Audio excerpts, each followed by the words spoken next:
恭喜两位，你们非常幸运，你们的信息素对于这2个孩子都起到了一定的刺激作用。瘤分化将会继续，不过依据情况，后期可能还需要再来医院进行几次诱导治疗。在此，我提醒两位，不要私自在家进行诱导。瘤信息素的释放将对他人造成的困扰，我相信你们也是知道的。医生说这早就准备好的台词，顺带着看来魏婴一眼，也不知道魏先生想干什么，但他也就是一眼，不准备再猜测下去，毕竟家家都有一本难念的经。魏婴配合蓝湛露出惊喜的笑容，和蓝湛一同出门。江城不知道什么时候又出去了，站在门口和江燕离聊天。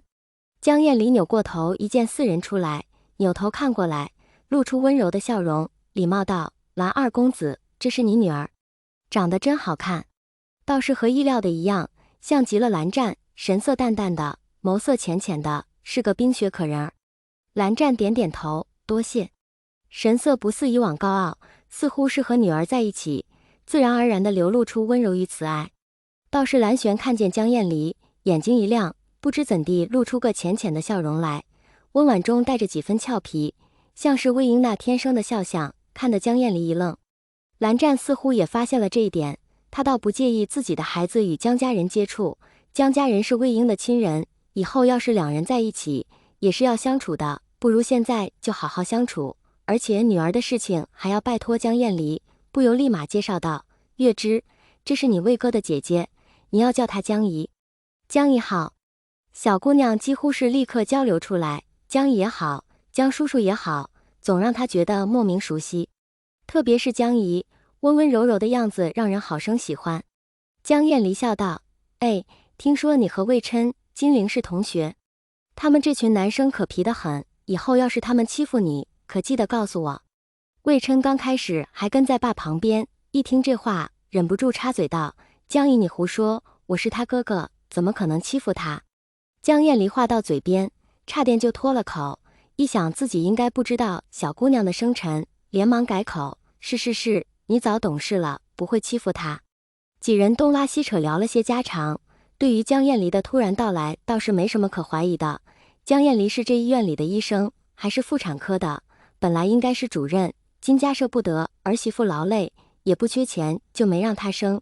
江燕离也无所谓，她的确更想有时间花在金陵身上。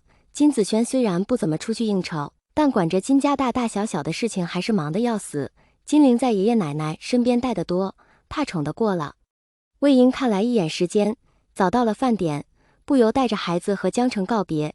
江城知道自己那好兄弟要去和蓝湛吃饭，趁着机会一家团圆，他才不想去做柠檬精，挥挥手表示要和江燕离去医院食堂凑合，正好来个临时检查这下属公司的情况。魏婴这才带着魏琛和蓝湛还有女儿一起出门去吃饭，趁着感谢和人多待待，也多看看女儿。吃完饭又一起回去，总之这一天是过得极其顺心。终于到家，蓝玄跟着父亲进门，关门的同时也听见了隔壁的关门声。他盯着面前的墙壁看了一眼，道：“什么时候这里能打通啊？”蓝湛看了一眼面前的墙壁，难得回应来了女儿一句：“是。”从50平的单身公寓到100平的家庭居室，一家4口快快乐乐的过日子。幸好他回来了，也幸好他搬到了这，他得好好争取。可一想到今日在魏婴身边孩子身上闻到的味道，就如鲠在喉。但愿只是这孩子身上的味道有点像那人。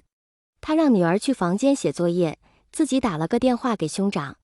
墙面另一边，魏琛皱着眉问老爹：“爸，爹虽然结合热的时候意识模糊，但怎么说也和你结合过，怎么对你的味道毫无反应呢？”魏琛突然想到，他爸对着他吸爹的味道，爹怎么会闻不出爸的味道就是当年那个人的味道？魏婴笑笑：“这你放心，他绝对闻不出来。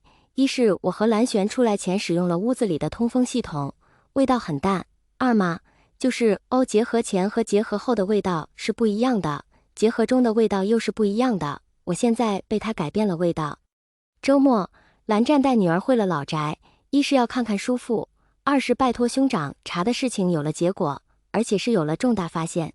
于是他带着女儿一大早就回了蓝家，让女儿自己去完之后就去书房找了兄长。忘机，兄长昨日就接到了他的电话，今日更是做好了准备，见他进来，连忙站起来，两兄弟坐在兰家宽敞的书房的沙发上聊天。兰焕还贴心地泡上了茶。你让我查魏琛的事情，我查了，有些奇怪的地方，但也没有那么奇怪，所以特地把你叫来。